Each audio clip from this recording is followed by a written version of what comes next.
Welcome to Music Ed Tech Talk, a podcast about music, education, and technology. I'm your host, Robbie Burns. Craig, welcome back. I'm so glad to be here. It's events like an Apple event that make me remember the good times, our old podcast together, The Class Nerd. But don't search for that on the web. I guess you can look for it on Robbie's website, but I always tell people don't go look for it. I'm proud of what we did, but also it's a 5-year-old podcast.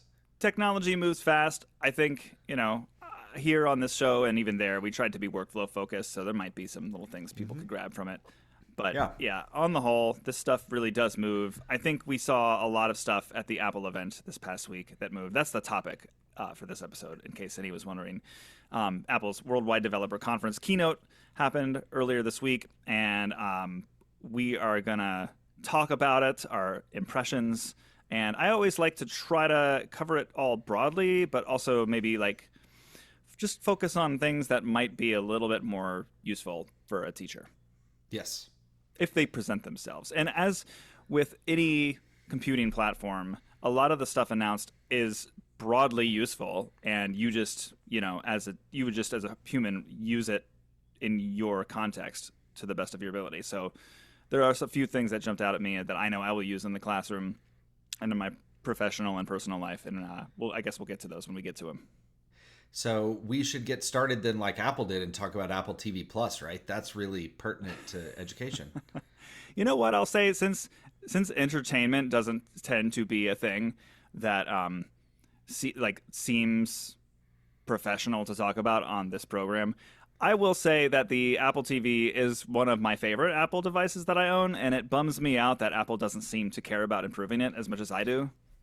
And not only that, Apple TV Plus, probably one of my favorite streaming services. So, I mean, the trailers that we got that had Silo Season 2, Severance Season 2, and Shrinking Season 2, those are in my notes that I took during the presentation, all with exclamation points. Everyone I know who's seen Severance cites it as a recent favorite show in the past 5 years or so. And I haven't seen a lot of those other shows you mentioned. I have heard extremely good things about Slow Horse, or is it Slow Horses? Which is, I think it's Horses, but yes. Based on the book. Yeah, so it's nice. I just think, Apple is clearly, their TV mission right now is to produce content and get people hyped about it. And I am sitting there on my Apple TV on my couch every night and thinking, there's a couple things I think they could do a little better with this device. Yeah. But that's maybe for another time. Surprisingly few new things added to tvOS, but that's later in the outline. So I guess we'll get to it. I have an opening thought, got us off track. It's all good. No, that was the first thing in the keynote. You're following the order. I have 2 opening thoughts I wanted to just real quick say. When people who I work with know that I'm excited about this stuff and that I watch it and think about it and focus on it, they're like, so what's good about it? What are we getting, this upcoming fall? And I try to always think of a layperson's way to say how I feel about it.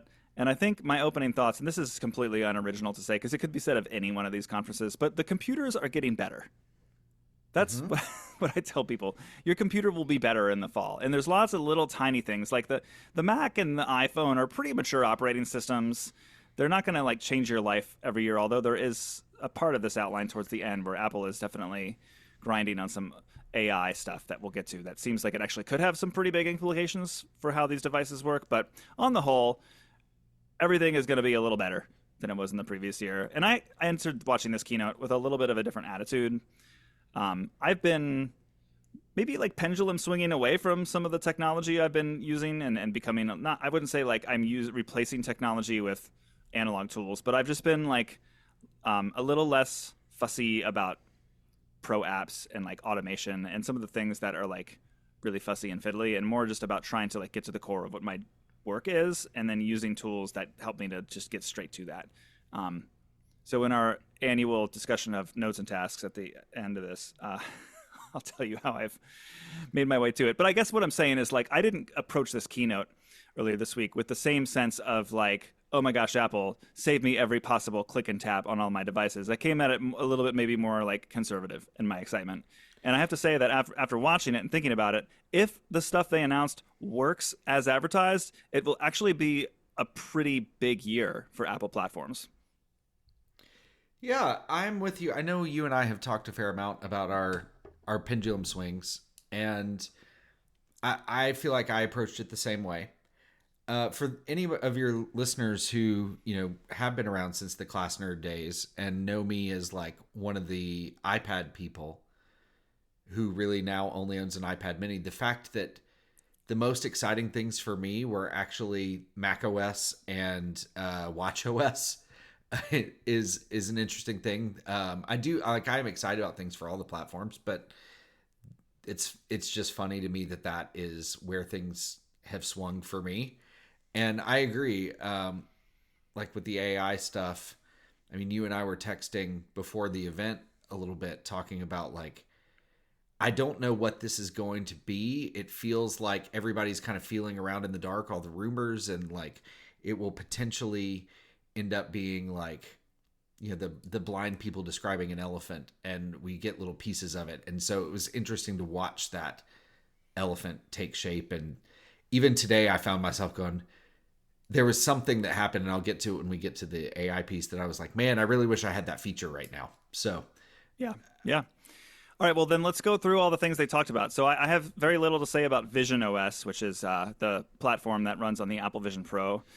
I've shared on this show, and we've talked together about our experiences doing the demo. I know exactly 2 people in my life who have one of these things, and it seems cool. It's not my time. I will say, I think for a product that Apple spent a lot of time in the keynote last year hyping up as the next big thing, there was surprisingly little they had to say. Like, you can, make your Mac virtual screen appear way bigger.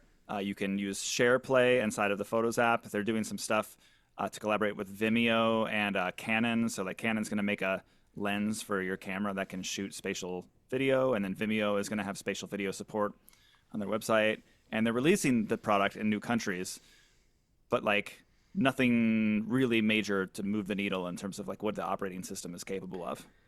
yeah, and I had written down a couple things like some gesture shortcuts that like made navigating the device a little easier, and I think that's really cool, having done just the 30-minute demo. But outside of that, literally because I've only used one for the 30-minute demo, I don't have a ton of thoughts, and there didn't seem to be like huge leaps and bounds forward. I would like to move. I would like to move on to iOS. Okay, are you a big home screen customization guy? So I am. I love widgets. Every time Apple makes some sort of new widget I can put somewhere on my home screen, or make some update to how a widget can behave, I get really excited and I rethink all of the apps on my home screen. So like, I don't know. I've got like, I went from being like a 1 page of apps guy to now I have 4 or 5 pages of apps, because all my different pages of the screen are sort of themed based on the app icons that are there, but also some widgets that are similar. So like, I've got kind of a favorite screen, which is calendar, and a to-do app giving me all of my events and tasks that are upcoming, mixed with some of my most tapped on app icons. And then my next page is like a health dashboard with some health apps. I've got a widget that shows me like my calorie intake, and something that shows me the UV index for the day. And then I've got like a home automation page with home related apps, and then a little widget that actually lets me control the volume of my Sonos audio system, which is cool. And a lot of times the thing that is by default showing up there is actually my TV volume, which is kind of a handy little thing to be able to just like turn up and down the TV volume straight from the home screen.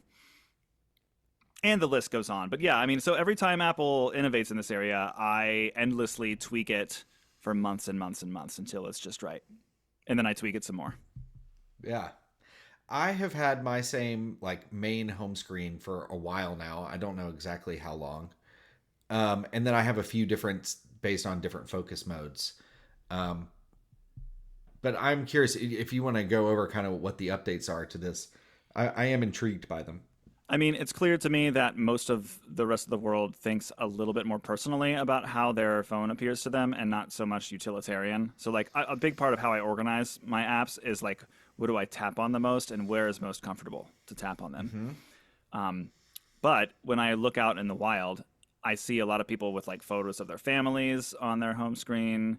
A lot of my students actually do the like heavy app icon customization where you like get all your widgets and your app icons to be like custom images, and you use the shortcuts app to like do that whole thing. So Apple is basically embracing all of that yet further than they had before by allowing some new customization. So you're going to now be able to move apps anywhere you want. You don't need to have them be like in a grid where the first app is in the upper left and the next one is to the right of that and the next one is to the right of that. They still all sort of lock into an invisible grid, but you can move them freely anywhere. Like, so if you have a picture of your family can just, be uncovered in apps, and then you can have like a row of apps on the top and then a row of apps on the bottom, and the rest can just be empty space for your photo to shine through. You will be able to now, there are dark mode versions of all of Apple's app icons, but also you can do this thing where you change all of the app icons and widgets to sort of like, you sort of get like an accent color scheme to where it's like, okay, I want them all to be black, but then like with an orange accent, or it can match the accent color of your background photo. So they, in the keynote, showed a picture of a dog, and there was this like, I don't know if it was the dog's collar or something in the bottom of the photo, had this like, kind of like neon greenish, yellowish kind of tint to it. And then all the app icons surrounding this photo of the dog, it was like had black hair. So like all the app icons were black and then the iconography inside of them was like that same yellowish tint as the accent in the photo. So everything sort of had this uniform look. And this is all sort of automated, but then you can, of course, tweak it as well. So I think that's very cool. I don't know if I will do that personally because I like my apps to have a little bit of color. It kind of is fun and also helps me to like visually see them where they are and tap on them quicker. But I like this. I know people will love this and use this, and and enjoy being able to see their family on their home screen, not have apps covering them. And one more thing to call out that I don't know that they really talked about during the keynote, but I think has come out since then is you can remove the app name from your home screen, and the app icons all get a little bigger apparently. So that may be a little funky, but you don't have to have the name. So I'm definitely thinking, I'm not sure how much of this customization I'm going to do, but I think I will definitely turn that on. I like the idea of that. Yeah, I do. I'm not sure if I'll like the style of the bigger app icons, but who knows, whatever. I'll tweak it a little bit and see what seems good. Yeah, I'm at least going to try it. Now, this next one is much more utilitarian, and this is exactly when I started to get hyped up from my chair. The control center is now allowing you to fully customize where the different components go. So like if you swipe from the upper right corner of your iPhone screen, you get this page right now which has a customizable grid of squares, but Apple provides all of the buttons. You can reorder them, but basically you've got here like your audio player where you can like play, pause, and control the output, the audio output. You've got like your mute button, your orientation lock, your Wi-Fi and Bluetooth. And then if you have smart home stuff, a lot of your smart home accessories will sort of like, it tries to like smartly anticipate which ones you want to use. But this has for years been so frustrating because there's sometimes where I want to say, always show me the lock to my front door there. Always. Don't ever not show me the button that unlocks the front door of my house on this screen. Like I always want it there.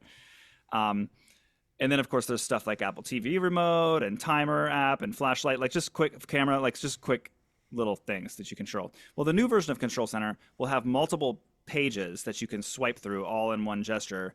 An entire page for audio playback, one for home controls, but then there's going to be like a favorites area where you can actually customize the buttons that go here, and third-party apps will be able to provide buttons here. So I think this is really great because, like I know for a long time I've talked about a great app called Drafts and how cool it would be if I could like put a little launcher to like open a brand new draft and Drafts right there in the Control Center. They demoed actually in the keynote like that Ford is going to like, Ford hasn't announced this, but presumably it would contribute little like buttons to the Control Center that can like unlock your car and like turn up the heating inside of the car in advance. And to have that right in my Control Center and to actually see now even though it was my actual car demoed in the video, I know it's probably going to take Ford a million years to actually launch that app update and give me that. but I saw it there and I was like, yes, that's my car. Give me that.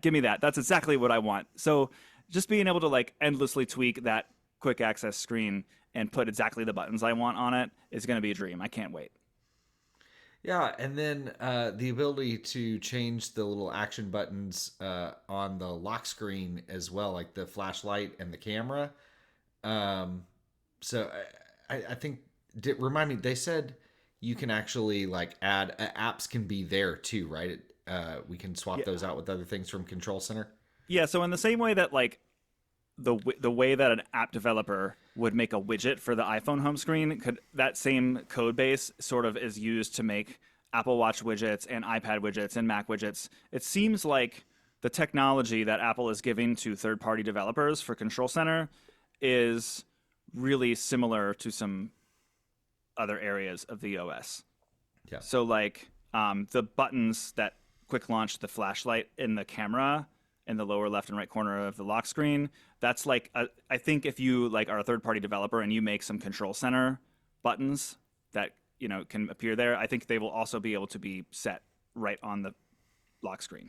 So like if I like for example, like I don't ever actually this is a question I have. So like if I hold that camera button, it'll launch the camera quickly, but you can also just swipe left to open the camera. If I were to put let's say I wanted to like create an Apple Note instead of open the camera, would the swipe left now still open the camera, or would it do the action of the button that I've programmed there?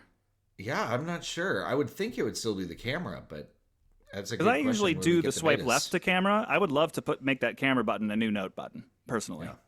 I'm a big note button, or sorry, big camera button guy. I push the button every time. There's rumors that future iPhones will have a dedicated button for opening the camera.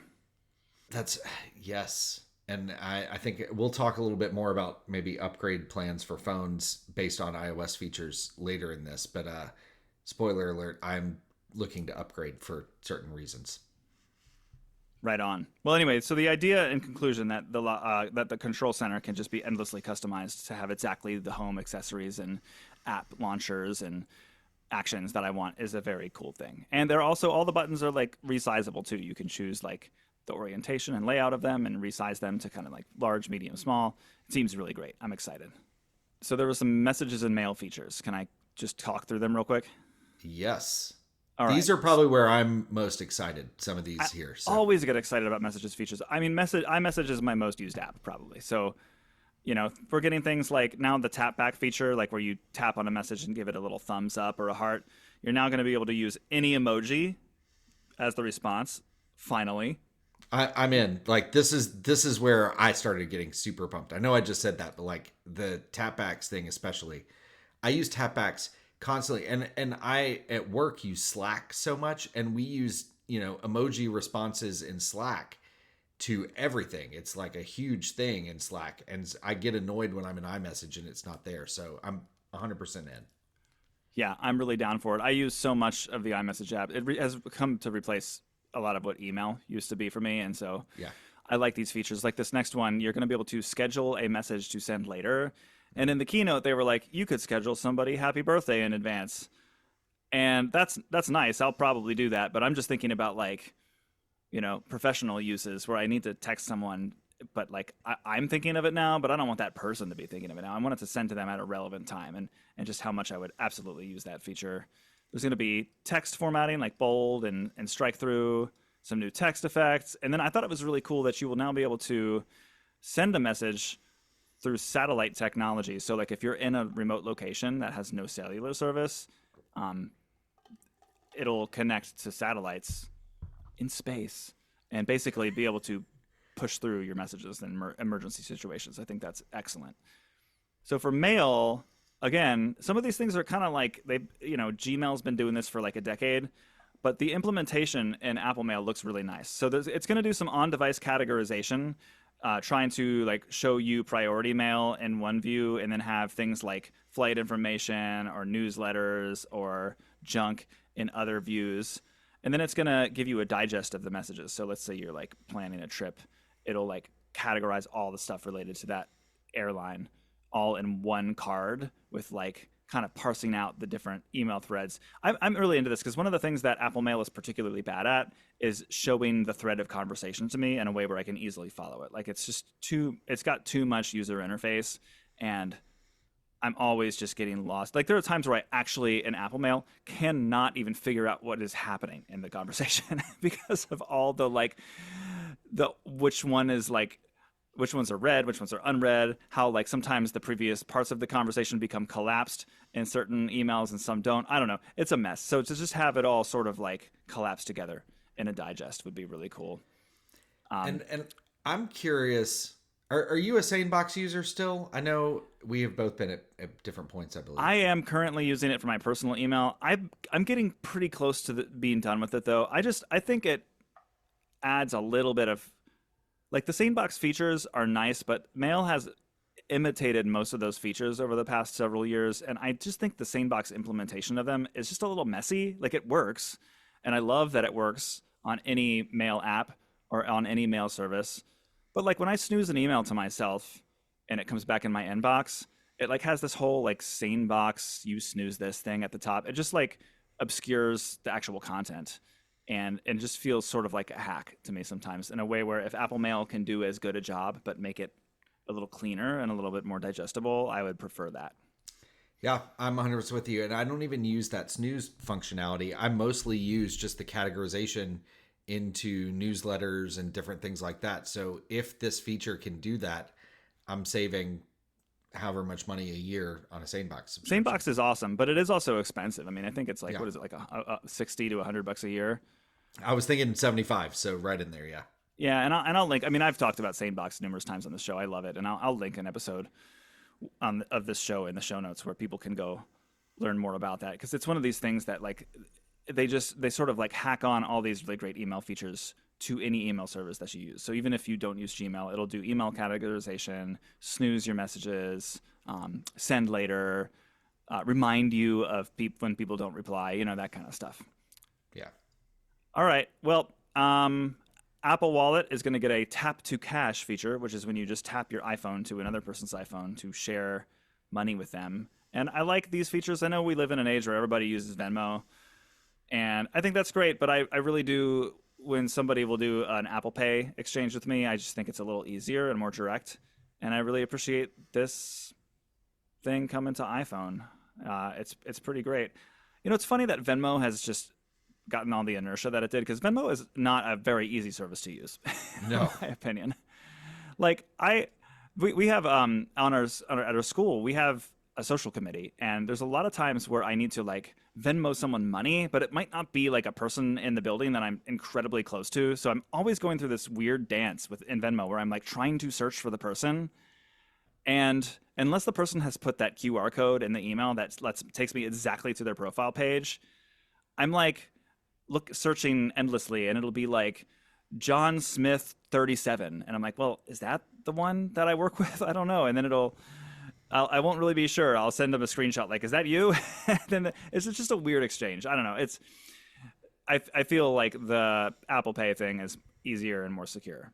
But yeah, it's nobody uses Apple Cash at all. I think my dad is the only person who has ever on my birthday he'll Apple Cash me some money, and that's the only Apple Cash I ever get. Yeah, it's a nice feature. It's really nice. Given how many people I know who use Venmo have an iPhone, it's funny. People are like, I think sometimes reluctant to try these kinds of things because there's a little bit of initial setup you have to do. Yeah. But because of Venmo's inertia, I think everyone has just sort of sucked it up and gotten on Venmo. And then once that's the platform everyone's on, that's the platform everyone's on. Yeah. So yeah, I wanted to comment on this state of mind and journal app thing real quick. So the journal app is a journal app that Apple makes where you can, it's a little journal. It's got some like date-based cards you can create where you type your thoughts. It recommends stuff from your iPhone to you to journal about, like music you were listening to and photos from your photo roll and workouts you did. And that's actually the interesting part of the journal app. But those suggestions are integrated into the journal app of my choice, which is the Day One journal app. So I don't really feel like I'm missing much by not using Apple's journal app. But they did say that they're going to now offer state of mind as a type of thing that it'll like recommend you write about. And this is a feature in the Apple Health app where it's one of these like touchy-feely things where you get a notification that's like, how are you feeling right now? And I'm usually like, go away, this is silly. But actually, It has a really cool thing where if you take a second and you tell it how you're feeling, it will show you in the Apple Health app a chart of your mood in relationship to other things that your Apple Watch and iPhone are tracking. And I find this very interesting. So if I'm looking at my mood and it's sort of like blipping up and down over time, I can see a graph underneath of that graph that shows me how many exercise minutes did I do on each of those days? How many minutes of daylight did I experience on those days? How many minutes of sleep did I get? And so I've actually started to more judiciously track my mood and look at that data and make connections. And I think the ability to be able to journal about, because like when you're in Apple Health, you can tag it like I'm happy about work or fitness or something, but you can't actually like write a custom note. So I think this would be an interesting integration that I'm interested in exploring more. Yeah. I haven't done much with the journal app for reasons we'll talk about later. I keep saying we're going to talk about stuff later. That's not good podcasting. I'm sorry, but it's fine. It's true though. We are going to talk about it later. Yeah.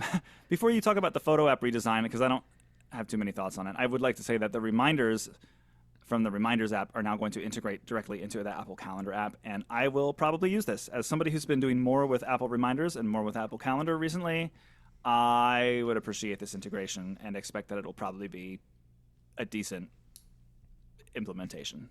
Yeah, I'm with you on that 100%. Okay, Photos app redesign. This was the first thing in the keynote that I was like, oh, I don't know about this. I'm trying to think of how to describe it. Instead of, right now, if you open up your iPhone and swipe up and open up the Photos app, and you've got, you're at the bottom, you've got both a slider of years, months, days, and all photos. And there's library for you, albums, search. And I'll be honest, now, most of the time, I don't know which one of those things to go to when I'm looking for things, if I'm trying to get to a certain spot. But it doesn't, your pictures take up the whole screen. Now there's this whole swiping up and suggestions and things all on the same page as your actual photos. I just feel like this is going to be one of those things, like when they moved the URL bar, the address bar in Safari from the top on the iPhone to the bottom of the screen, that people got mad about. And I'm just like, I'm waiting for when my wife makes this update and the Photos app is different and she's mad. And I just don't, I feel like they're wasting space. I feel like it's less intuitive. I don't know. I'm not describing the change very well, but I'm hoping that it's something that changes throughout the beta process, because I'm not loving it. I haven't seen enough screenshots to understand what it is they're trying to accomplish, but my take is that for a long time, Apple Photos has been more aggressively recommending older photos. And, as a person ages, like, it's true. Like, I usually open the Photos app knowing what kind of photo I want to find. And I wish that Apple would, and it seems like they are continuing to improve, like, finding stuff.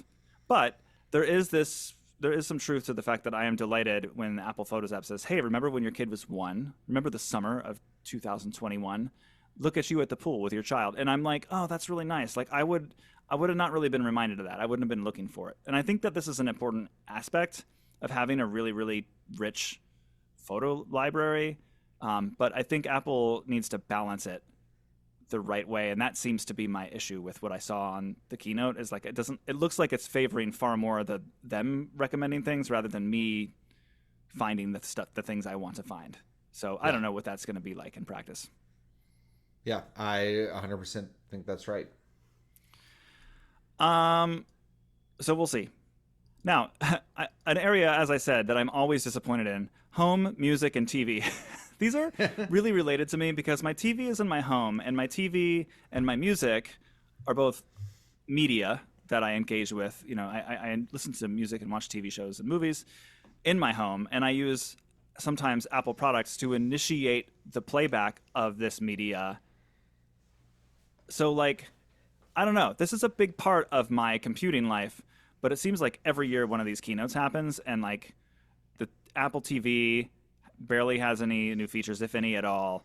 And then my big thing with home is like that Apple is really not moving the needle on improving the home ecosystem. Like it's fine, it works, but like the music app and AirPlay is really messy. Like if for anyone who's used Spotify Connect, the music playback is in the cloud, and then the app basically just chooses, okay, which of the speakers do you want this to output through. It's very simple and direct. So it's not like the iPhone, which is much more device centric. It's saying like, okay, here's your music, it's playing on your phone or on your HomePod.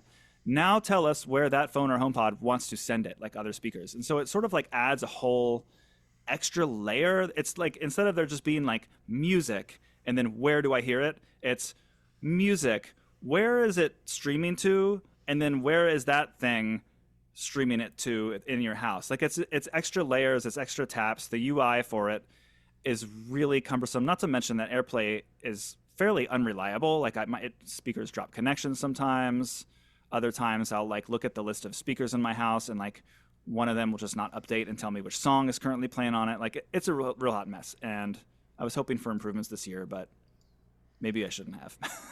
and even my favorite is, you'll start AirPlaying. Like I've got a set of HomePod minis in my office here, and they're behind me. I tell my iPhone, play this to those HomePods, and then all of a sudden it switches to where the HomePods are doing what you're talking about, and they are just getting it direct from the cloud and not from my phone. But my phone is still sort of controlling it, but not really. And so sometimes it's just a confusing mess. I once tried to explain to my wife how to have a music stream come from a HomePod, but then like AirPlay to all the other HomePods and Sonos speakers in our house, and she was like, "I'm just going to use the Sonos app, actually, or the music app, and just stream." Because that's the thing is, the most reliable connection you can get via AirPlay is to actually just stream from the phone and then send that to other speakers. But there's a million and one reasons I don't want to do that. Reason number one, the connection is unreliable and bad. Reason number two, if I leave the house, the music cuts off. Reason number three, sometimes, not usually, but like if I change what I'm doing on my phone, then that audio is just playing on all of our speakers rather than just through my phone speakers. It's not what I want. Yeah. Now there are a couple of, go ahead. I was going to say, can I talk about the one thing in this section that did excite me? Yes. As someone who works from home, does a lot of Zoom calls, and would like to get out of the house more, but I'm stuck in my home office because of the amount of Zoom I do, they have added to the AirPods Pro voice isolation.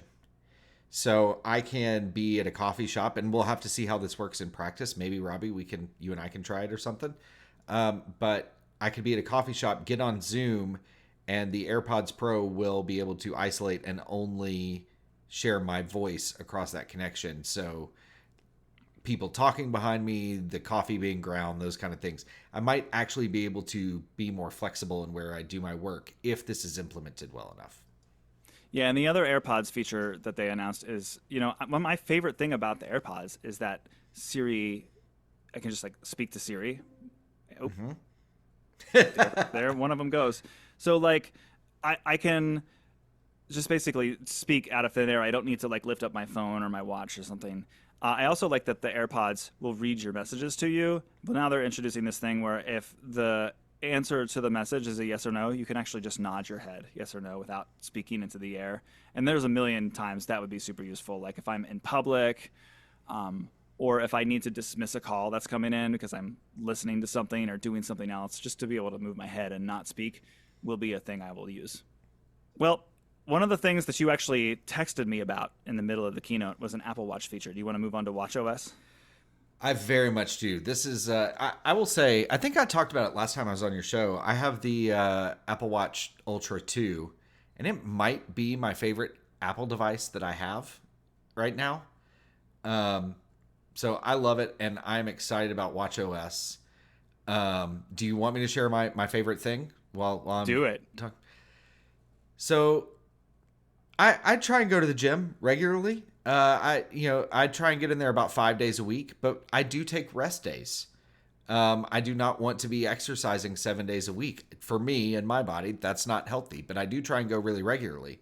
But the Apple Watch, it's an all or nothing to get awards and get streaks and things, and so you have to do 7 days, and they have introduced, and also, at times I get sick. I'm a human being. I injure myself and need to rest a little bit, and so they have added rest days for rings so that you don't lose streaks that you have when you're trying to actually be healthy by taking care of your body and resting. So, I don't know exactly how this will work in practice, but it's something that I have wanted on the Apple Watch for years, and they finally did it in, gosh, this is WatchOS 11 now. So it took a long time, but I'm really, really excited about it. It's one of the most requested watch features. I'm excited to see it finally happen. The Apple Watch part of the keynote was, for me, otherwise pretty underwhelming. The other main thing, other than a new Vitals app and some changes to the fitness app, the only real main thing I noted was now they added this new view on the Apple Watch where you can see widgets made by third-party app developers, and you start scrolling the digital crown to see these. And the interesting thing is you can sort of organize where they show up in what order, but it seems to me like I almost always scroll up on it, and the one that's at the top is never really the one that I need. And so now Apple is going to intelligently try to show you better widgets, like automatically. This is something that is exactly what I want out of the Apple Watch, to more intelligently put information right in front of me without me having to take out a phone. But this is also a thing that Apple has traditionally been pretty bad at doing. So we'll see if they can intelligently show me the thing I actually want to see. But I have a feeling it's going to be weather 99% of the time, which maybe won't be my favorite thing. By the way, also, as a person who still uses the Siri watch face in school because it has a digital time, I think that this new widget view, like where you see the analog second hand moving around, I think, and then you see just like all of your widgets below it, I think this should just be the Siri watch face. I think they should make this a watch face. Like a thing where you don't need to scroll up on it, but like I just lift up my watch and I see that little analog clock and then the digital time next to it and the date, and then a couple of widgets, and then if I just keep scrolling, I see more widgets, rather than like pulling up my watch, having to initiate it first and then keep scrolling. Like, I just think they should, since already these widgets show me things like my calendar and my timers, I just think they should make that the Siri watch face. That's it. That's the end of my Siri watch face rant. That's not a bad idea.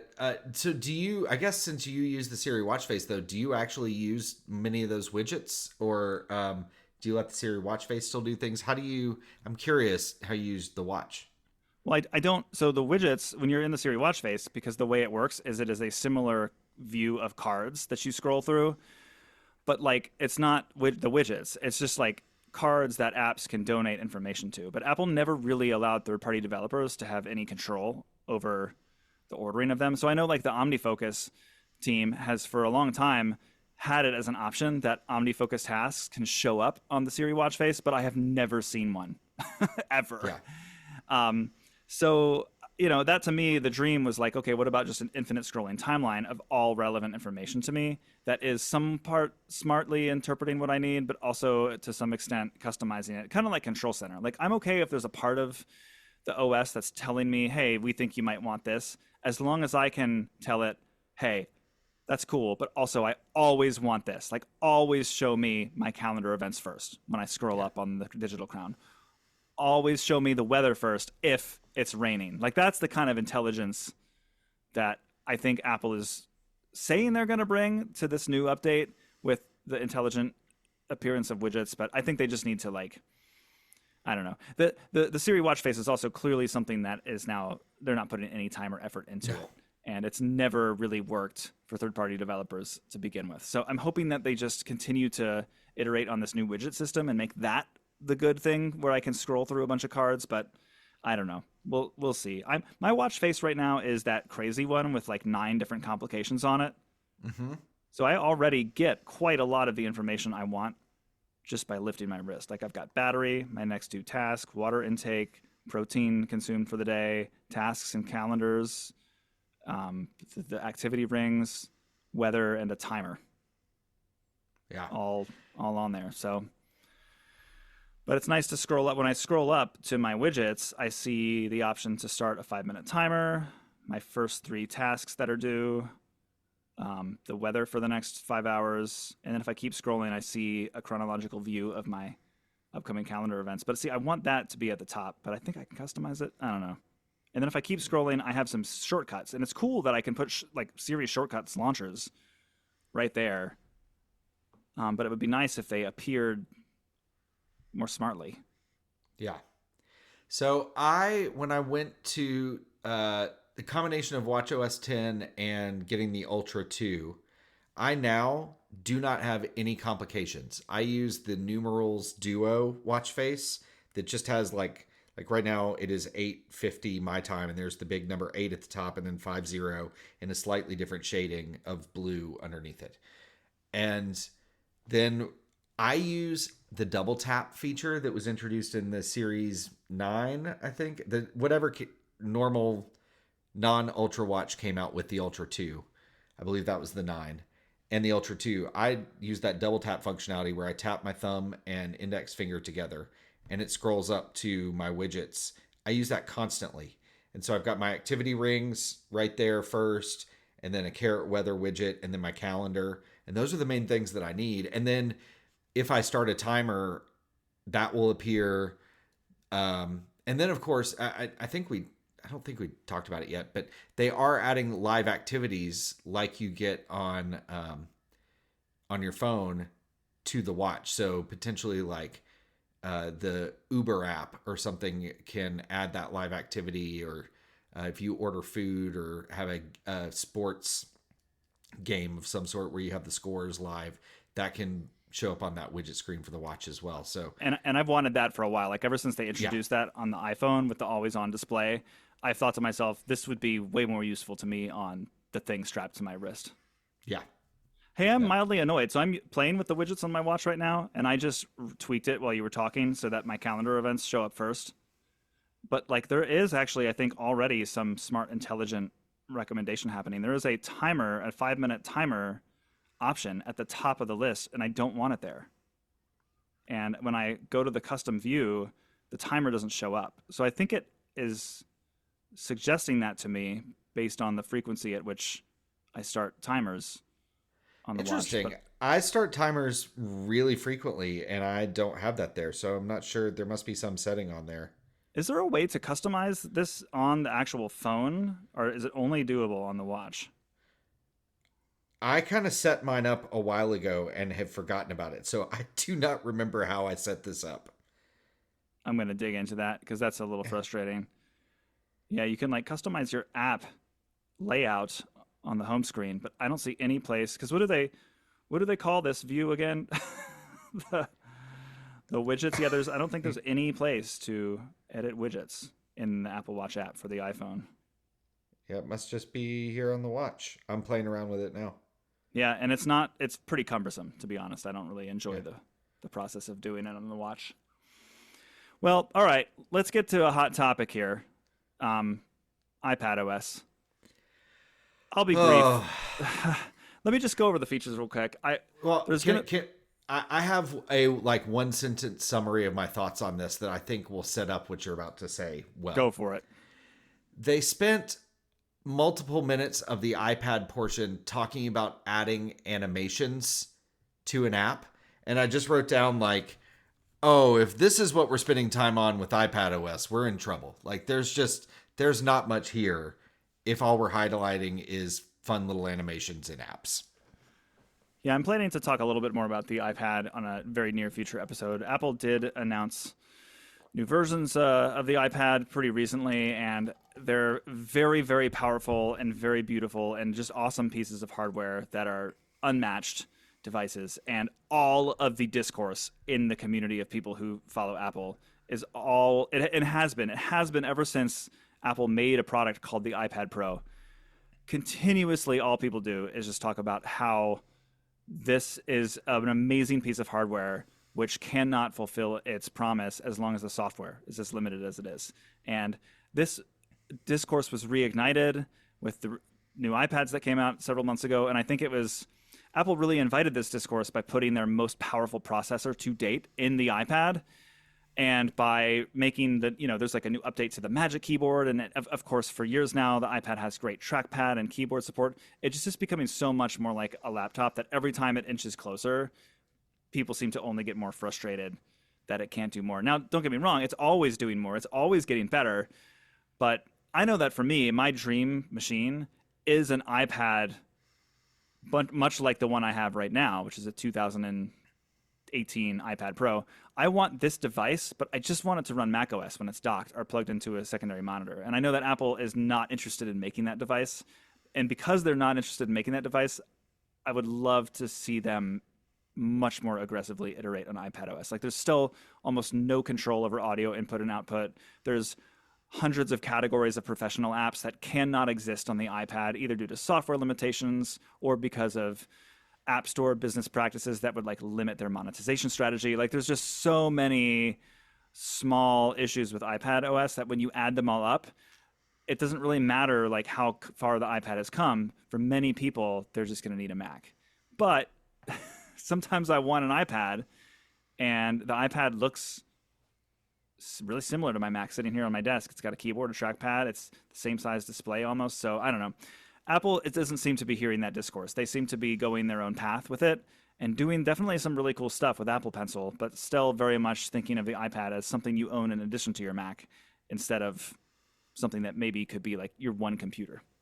Yeah. Which is not to say that people can't use it as their only computer. It absolutely can be used as your only computer, but I'm pretty proficient on my Mac, and the little paper cuts really hurt when I try to get serious stuff done on my iPad. So Apple kind of missed it here. They announced some interesting and nice-looking new user interface elements, like a new floating tab bar. The iWork suite is getting a new look. There's some new stuff coming to their other Pro apps. The main thing that actually I thought jumped out to me as actually the coolest part of the iPad presentation, and very much something that would have appeared on our previous podcast, Absolutely, podcast, is the new calculator app on the iPad, which has Apple Pencil support. You can actually just hand write out math, and it will like do the calculations for you. And like you can just write like A equals 27, and then any other place on that note that you draw the letter A with the Apple Pencil, it'll like do all the math for you with the variables, and you can like change the variables, and it will live update all of your handwriting and do all of, like the math for you. It's got like live updating graphs and charts, but the whole thing is done through handwriting with your pencil, which is wild. Yeah, and I mean, I know I am like deep in pen and paper realm, but I do not like writing on the iPad. I do it. I have an iPad mini. I will always have some form of iPad around with an Apple Pencil for signing documents, for things like when I occasionally need to do that. But like my handwriting on those is not great. And they do talk about in the keynote, they spend a lot of time on how it like figures out your handwriting and then just kind of like makes it better. And I'm like, I don't know what that means in practice, because my handwriting is not great in the real world. So what is my handwriting but better? Like, it's really your handwriting. Like, we're really showing your handwriting, but it's better. And it's like, well, then that's not my handwriting. But it's fascinating. I definitely, for your listeners, I used to teach second and third grade. That was my my world. And math notes would have been a blast. I used to AirPlay or connect via USB or however I did it. My iPad Pro, the same 2018 one that Robbie has, in the classroom constantly, and draw and do things and use them as examples. I would have killed for this feature back then. So it's really cool, but also like for practical for me as someone who is not a teacher anymore, I don't know how I will use it. Just seems like a cool demo, but definitely for a teacher, I think great. No, a math teacher would definitely love it. That's why I bring it up. But I also will not use it a ton myself. Now, some of those features are coming to Apple Notes as well. In fact, some of those features work when you're typing with a keyboard too. So I think it was last episode, I chose Solver as my app of the week. And it looks like Apple Notes is getting several of those features built right in through the handwriting and through keyboard entry. So this is where you say like 2 + 2, and then it's able to like add that math up for you in the sidebar. And it looks like Apple Notes is getting variables as well.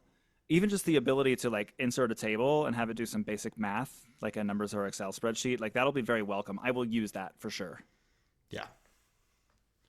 So, yeah, Apple Notes. We'll come back to Apple Notes also later in the show. But Apple Notes remains a thing that I am very optimistic about, and this math edition stuff only makes me feel stronger about it. Now, I will say that all of these cool handwriting features, like previous Apple handwriting features in Apple Notes, are all amazing and awesome and perfect when it properly registers your handwriting.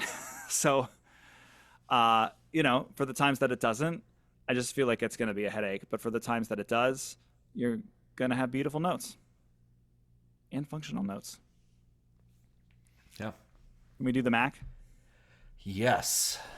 My favorite feature, possibly, of the whole event was announced during this section.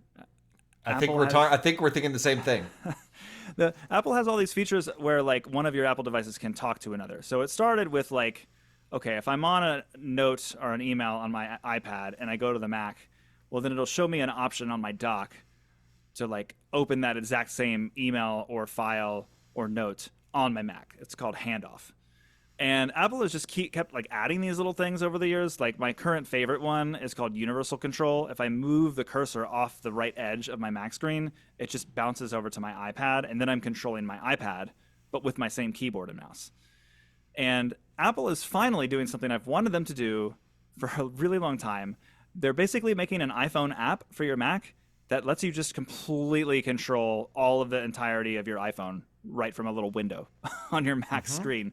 And I love it. And the thing I love the most is not only can you use it and your iPhone stays locked the whole time, but the notifications from your iPhone apps will now show up in the Mac's notification center. And if you click on one, it'll open that app up inside of the iPhone app. What's the meme? Bro, do you like apps inside of your apps or something like that? Like the exhibit, it's the Pimp My Ride. Yeah. What's the form? What's the template? Yo, bro. No, it's Yo Dog. It's Yo Dog. Oh, Yo Dog. That's it. Do you like apps? I heard you like apps, so I put some apps inside of your apps so you can app while you app. I mean, you could like click a Duolingo notification from the Mac Notification Center, and it will open the Duolingo app on your iPhone inside of the iPhone app, and then let you interact with it or see what's going on there. And now, seeing my iPhone notifications on my Mac, I've wanted that also for a while. I could swear, by the way, I could bring this up every now and then. I could swear that like 8 years ago, Apple announced that you were going to be able to get your iPhone notifications on the Mac, and then I never heard anything about it again.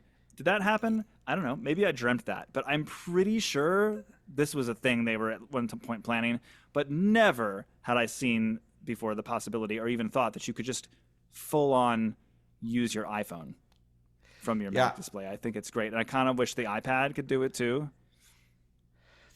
I'm very curious. So one of the main reasons I'm trying to keep my phone away from me a little more these days.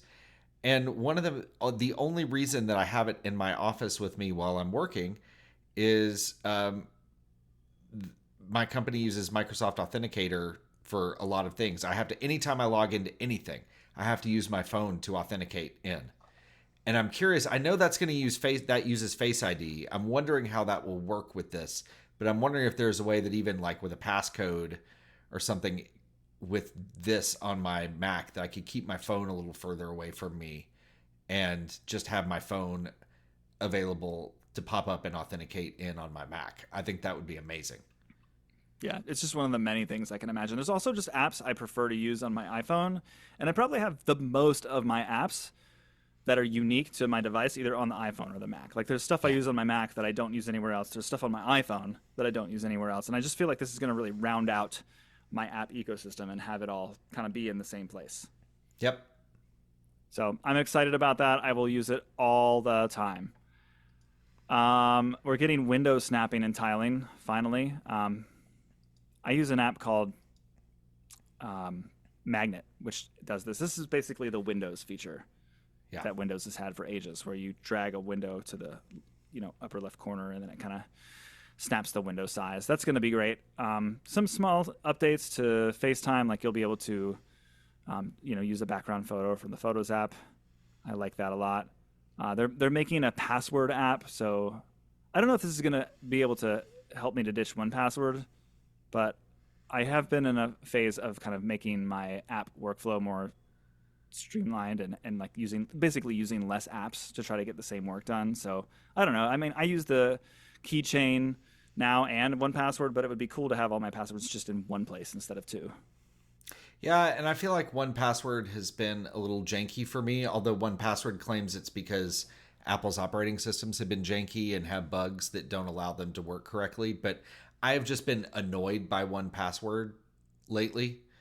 So, but I know that you can share with the Keychain app, you can share passwords with people in your iCloud family. I believe I saw that feature. And that's the other main reason why I haven't gotten rid of 1Password is my wife and I have a bunch of shared passwords in our family vault. So I am going to look at this and try it out for sure. Yeah, me too. I think that was the main thing is like we also use the shared family vault. And if this new passwords app can do that, then I think I will be mostly satisfied. The other thing too is the 1Password implementation of two-factor is pretty good. Yeah. You know, like where you get the code, like the temp code. Yep. That you type into that's pretty good.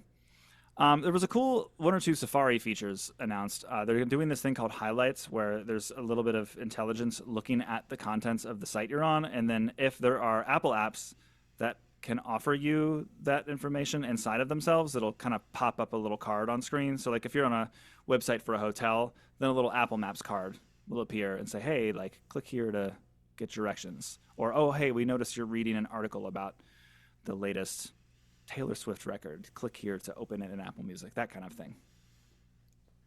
Yeah, I'm excited to see this.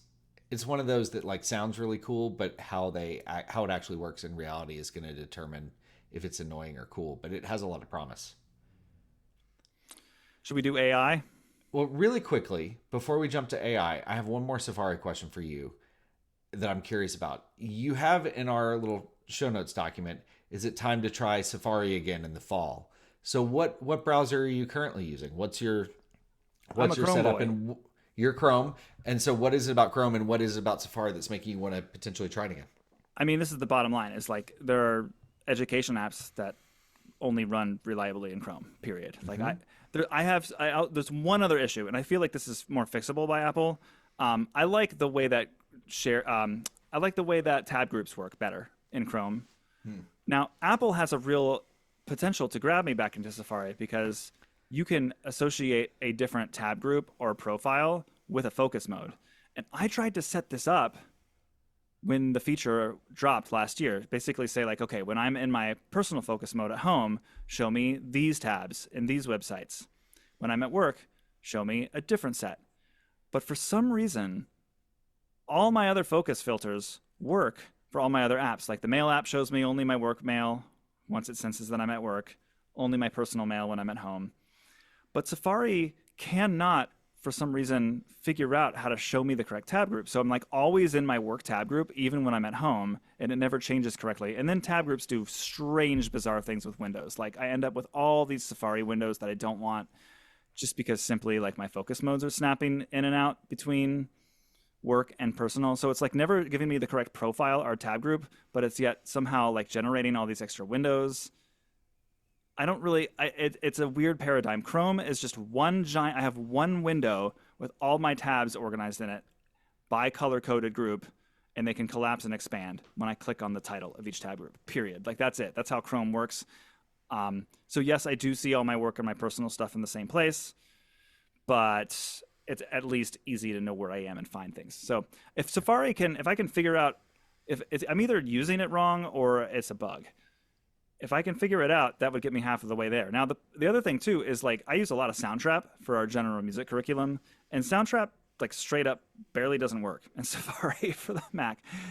The main issue I'm having lately is that it like we use a learning management system called Canvas, and when your district uses an application like Soundtrap and it is properly integrated into Canvas through the LTI API, then your Canvas account authenticates your account for the third-party tools. So like the first time I have a student click on the link to go to Soundtrap from within inside Canvas, it automatically generates them their own Soundtrap account. Now for me on the teacher end, when I'm viewing the speed grader, which is this cool Canvas feature where I can see the student's work inside of Canvas, so I can like see a rubric on the left side, and then if the work was completed in a third-party tool like Soundtrap, I see a little mini Soundtrap window right next to my rubric, and I can like even play back their audio or like drag the regions around and make edits and stuff. It's really great for like talking a student through something when you're showing them their grade, is I can just like literally move around their work and edit it on the spot. For some reason, Safari doesn't know how to interpret this integration, and when the little mini Soundtrap window opens inside of the speed grader, it presents to me what the Soundtrap website would look like if I were not logged in. And I don't think that's something that I can fix. So yeah, these issues seem to be pretty much non-existent in Chrome, so I continue to use it on my Mac. I also for a while have been using yet another web browser on my phone. I've been using the Arc Search app lately. Interesting. Which is I think the fastest, 99% of the time on my phone that I open Safari, I am trying to search a new thing. And Arc is designed around making that happen really fast. It also has some cool, probably the coolest implementation of AI in an app to date, where it we'll see, because we're about to talk about some AI. See what I did there. Well, and Apple definitely, so we are going to get to this section, and I will say that Apple is kind of criticized as like needing to have an AI story, since every other major big tech company is just all about AI as a buzzword since 2022. All of the apps are fusing AI into their software, even if it's not meaningful. It's entirely frustrating as a person who understands what this technology is, because it's just the buzzword of the week rather the year. And so this is just to finish my note on Arc Search.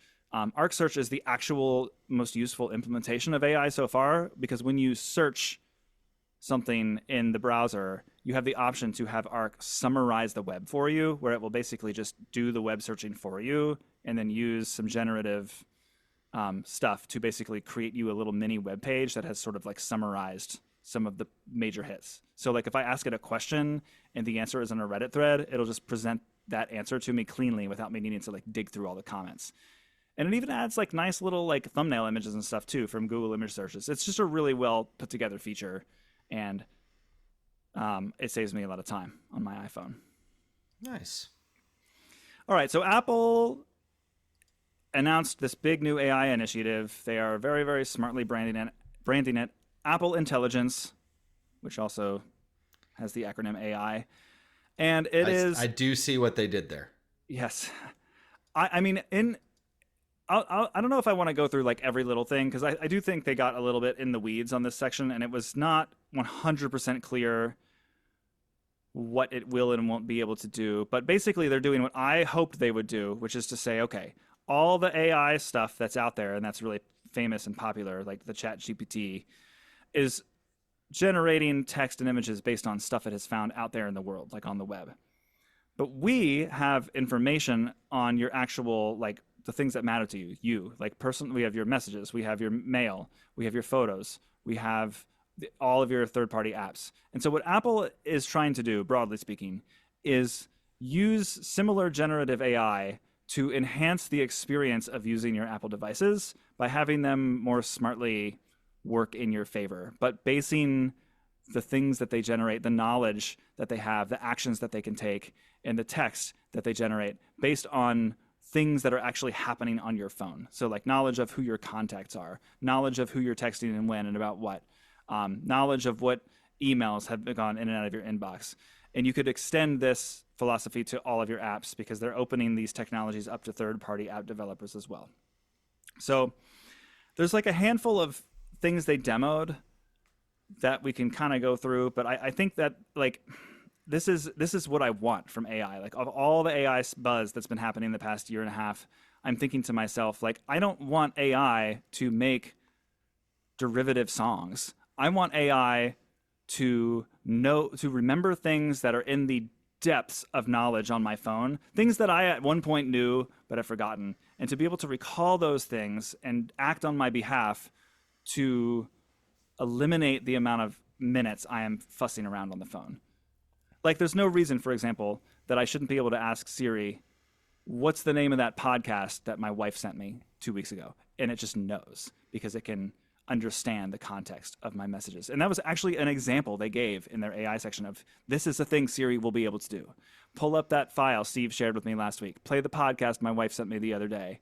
Like, this is the exact direction they're saying they're going with it. And if it all works as advertised, I will be very pleased. And I think Apple devices will be insanely more useful than ever before.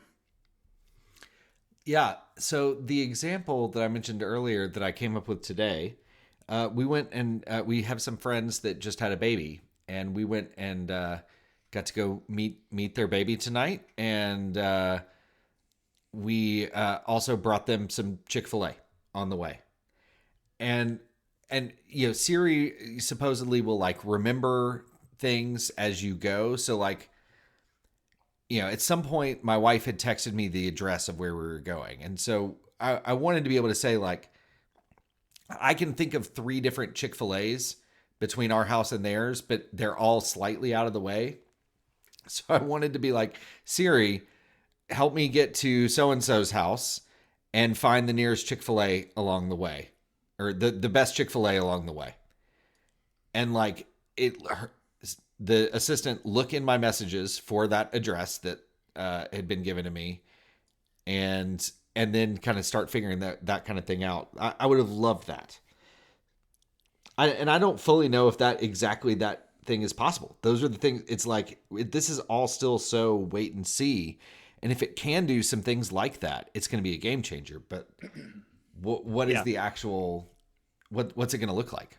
Right. Like, this is the kind of thing where, and Apple's products, like when they have, like in actual practice using a piece of consumer technology, even these like smart magical flourishes that get baked into this stuff, when it doesn't work and when it does something quirky in its failure to produce the results you want, and it does that quirky fail thing like over and over again, it almost becomes a joke, and then it almost becomes like a sincere frustration. Like, the best example I can think of is when you ask Siri to do something and it fails, so it says, let me search the web for you. Like, that's something that in practice it's like, oh, well, the web is full of infinite knowledge, so like that's actually a really good thing for it to do. But the 800th time you say turn off the lights and it says let me search the web for you, it's like, ooh, this is really bad. It almost becomes a joke, and then it becomes a frustration, and then for me it ultimately becomes a feature that I just stop using and forget that it's supposed to be able to do that, and then never try again.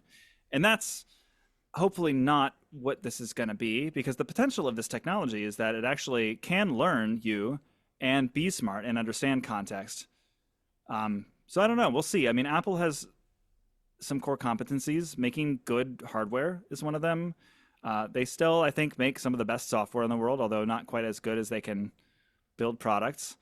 I don't know that this AI thing is something that I foresee being a core competency of theirs. But if it is, these features are the kinds of things that I want to be on my phone that I actually use, not on some third-party website that has knowledge only of the web, or on some silly, like, there's been a handful of really silly hardware products that have come out over the past several months, like that AI pin you can wear that like has ChatGPT built into it.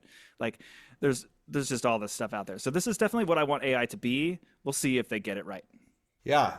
I mean, do we want to talk about any of the specific functionalities or even the partnership that was announced? Can I just rapid fire read some of the things that they said it can do? And then maybe do you want to just interrupt me? Yes. Okay. So priority notifications. Let's do it. So like reading through your messages and notifications, and basically, and this is a real issue that I have. Like, I have so many notifications that it's really hard for my brain to like decipher what's first. And so I love this example they gave where like you have 1 million notifications, and maybe the like most recent notification is not like, that's usually the one that would show up at the top, but maybe like a slightly older notification, like 7 or 8 or 9 or 10 notifications down in the list, is somebody asking you if you can reschedule something later that evening, like something you would need to see, something you would need to act on in that moment.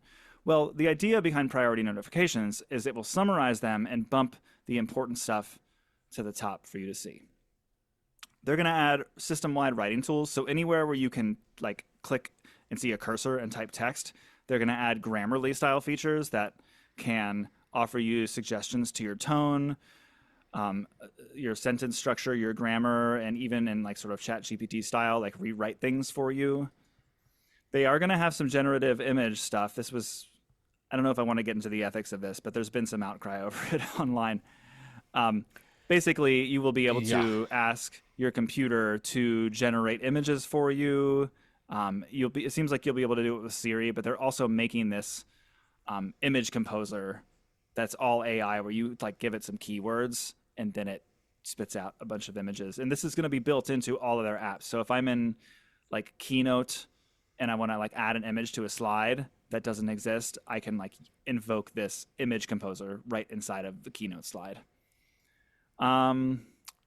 Siri will apparently be more conversational. You'll be able to type to it. Thank goodness. I've wanted this for so long to I know it's been an accessibility feature, but I've just wanted to be able to like talk to Siri and type to Siri at the same time. If this is going to become an assistant that can like do almost anything for me on my phone, I should be able to do it when I'm like in a public space or when typing is more comfortable or convenient. Apple is taking app intents. So this is the idea that like app developers can offer actions of their apps to the Shortcuts app. So if you're building your own Shortcuts automation, you can like take these pre-existing actions and string them together into a personal automation. But furthermore, when you search in the Spotlight, let's say I type the words new draft. Well, my favorite note app of choice can offer me a one-tap button to create a new draft, even if that's not the Apple Notes app.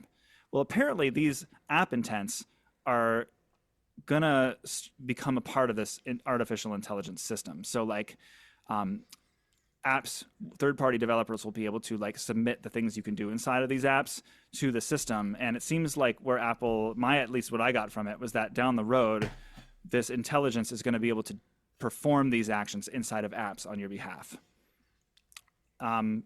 Summaries inside of your email. So this is a little different than the categorization thing we talked about earlier. You know how like when you see your list of email, it tells you like, shows you the first line or two, and it's always like, hi, it's me, John, and then you can't see the context of what actually they said. Well, now you're going to get appearing there these like summaries of what actually happened in the email thread.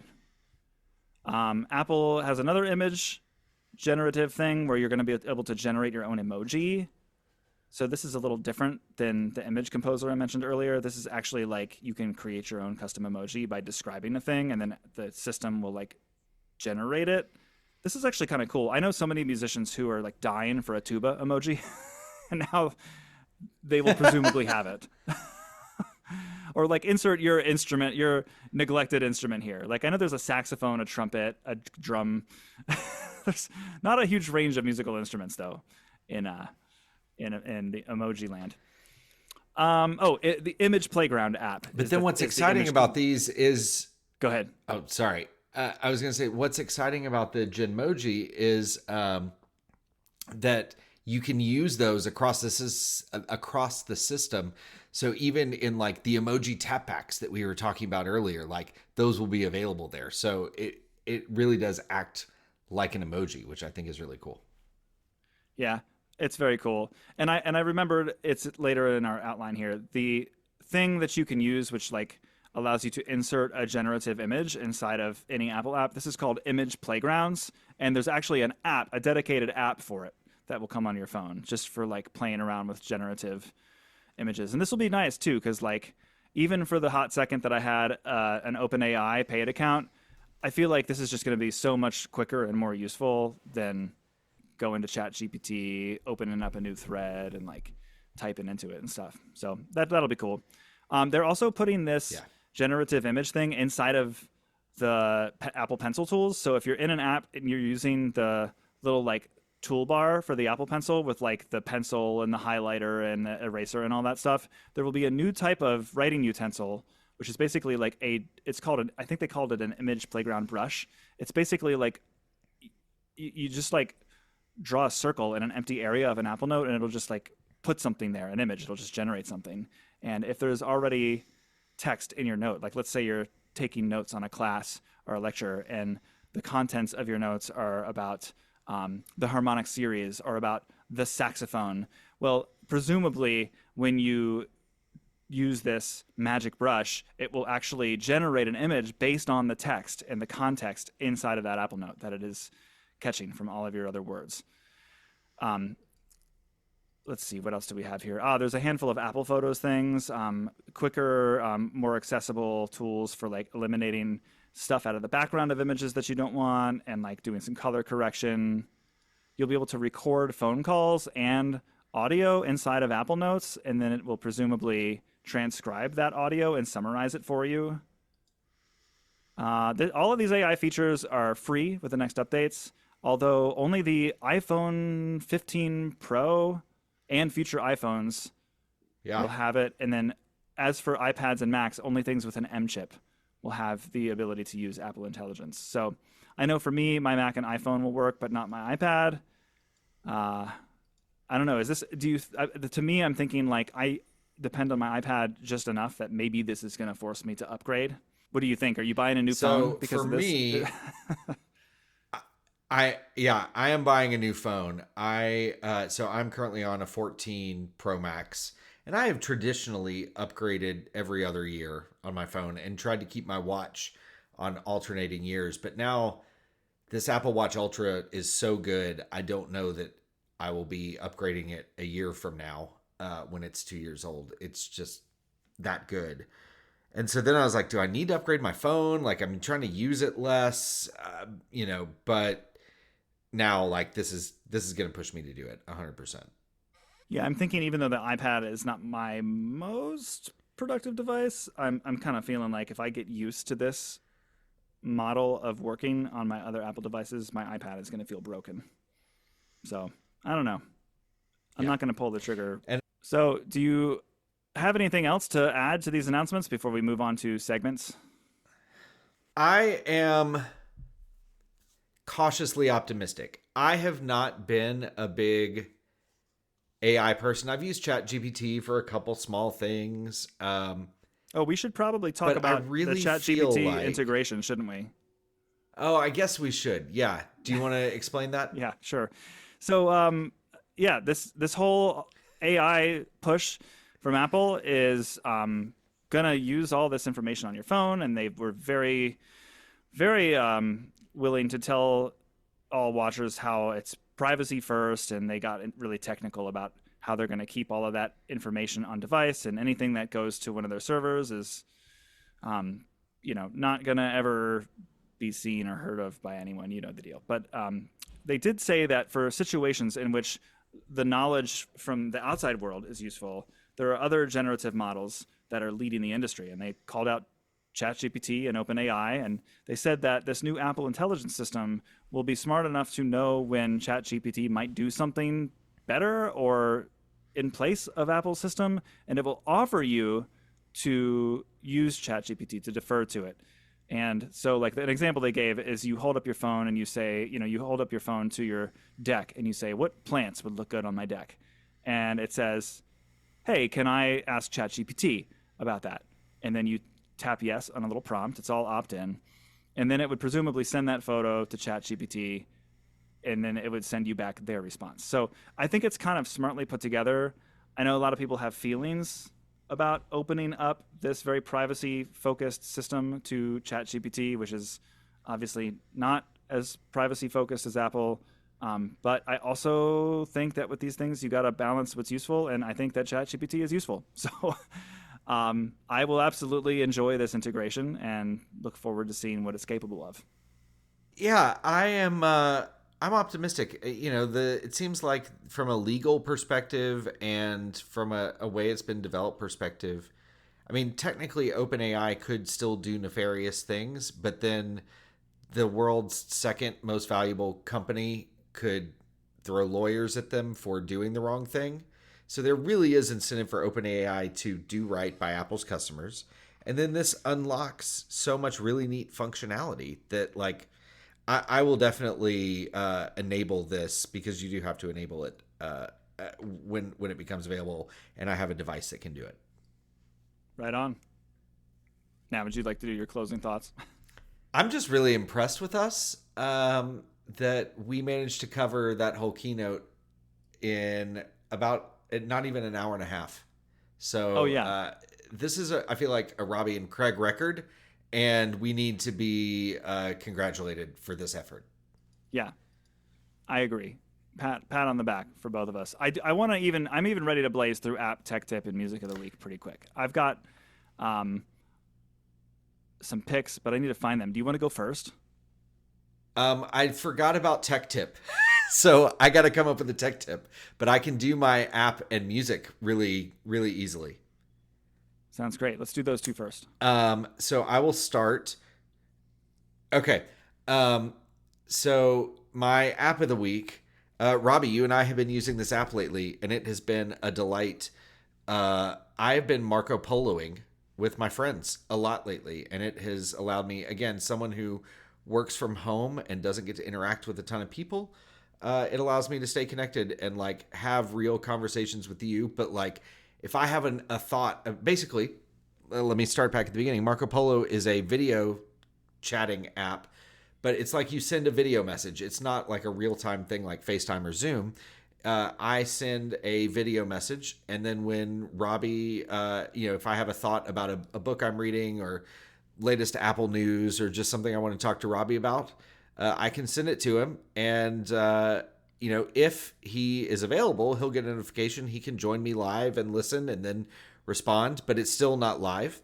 But if he's in the middle of teaching a class or something and I'm bothering him, he can just ignore it and then come back later and respond. And it's just, I'm tired of typing. I don't want to do long messages. I can do kind of a rambly, like Robbie can hear me thinking and processing Apple News or whatever it is in the video, and I don't have to have a fully formed thought that I'm writing out. And to me, it's just a little more personal, and it has brought me a lot of joy lately connecting with friends who live far away from me in a slightly more personal way. So that is my app of the week.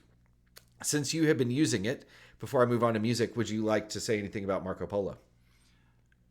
I like it for all the reasons that you have stated. I think it's a cool medium, and um, all these different communication apps. There's like so many of them, but some of them just sort of have a different mode of working. And I like the idea that I can just sort of freely record my video and sort of talk more conversationally, and you can pop in live if you want, or otherwise just view it asynchronously like an email, and that's cool. I do have an app of the week though. Before you move Yeah. on, let me real quick pop it in. Um, So I've been using Sequel lately, which is a downtime management app. And this might sound excessive to some, but I really do like to keep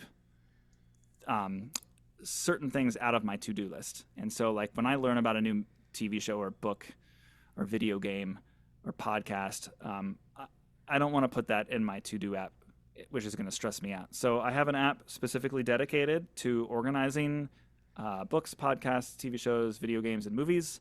And all of the organization and categorization is based around watch lists and wish lists and what I've seen and haven't seen yet. And it's got like rich metadata with great thumbnails of the box art of everything. And, I throw them a couple bucks a year, I think, to get some extra features. Like if I'm looking at a new video game I might want to play, it tells me like how many hours estimated it'll take to play. And it tells you when new episodes of shows you watch drop. It's just like a nice way to categorize the things you want to spend your free time doing. I have very little free time, and so my, of course, crazy brain way of managing that very little free time is to over-engineer it and spend lots of time thinking about it so that the 1 hour after my son goes to bed can be maximally chill.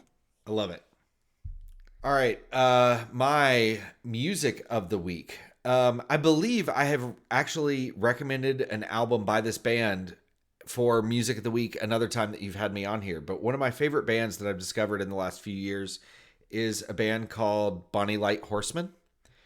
And I believe I recommended their last album one time.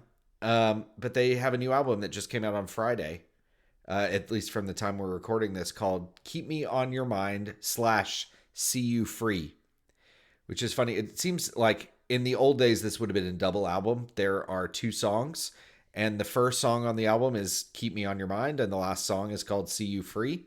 and I guess they called the album both. But Bonnie Light Horseman is a super group of kind of indie folk singer songwritery folks. Anais Mitchell, who is famous for writing the music for the Broadway musical Hadestown, is in this band. There's a guy, I'm drawing a blank on his name because my brain is shutting down, but he is in the band The Fruit Bats.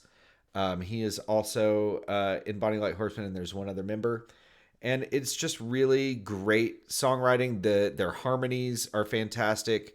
It is kind of like in the Americana, indie, folky kind of vein, if that's your vibe. And this just keeps doing what this band does that I like, and just gives you 20 more songs, and I'm here for it. It's been I've been playing it a lot over the since it came out on Friday. Awesome. I'm going to choose one that I think you will like, and it is Sam Greenfield. He's a saxophone player, and he runs in the same circles as Corey Wong and Associated Company. I think actually he's his Barry sax player on a lot of his live albums. And he's got a bunch of albums himself that are sort of like pop, jazz, fusion, some singer-songwriter stuff on them. He absolutely does not take himself seriously at all, and has a number of songs he wrote that are ranging from just plain silly to like kind of like childish humor, like just sort of like profane and inappropriate, but also like with all of this jazz skill too. So it's like I think he's trying to do like the whole like ironic meme music kind of thing, but also there's like some very serious catchy funk behind it. So I find his music very listenable. Let me see if I'm going to recognize the song. Blue Raz, I would recommend. My tech tip of the week is a repeat. I just think if people have a Mac, they should use widgets on the desktop. When I view my desktop, I can see my to-dos, my calendar, my reminders, my notes, and unlock and lock the side door that my private students enter through, all without getting up out of my seat. And I think it's lovely. That's fantastic. Because I have to share my screen so much at work, I do not have a lot of widgets.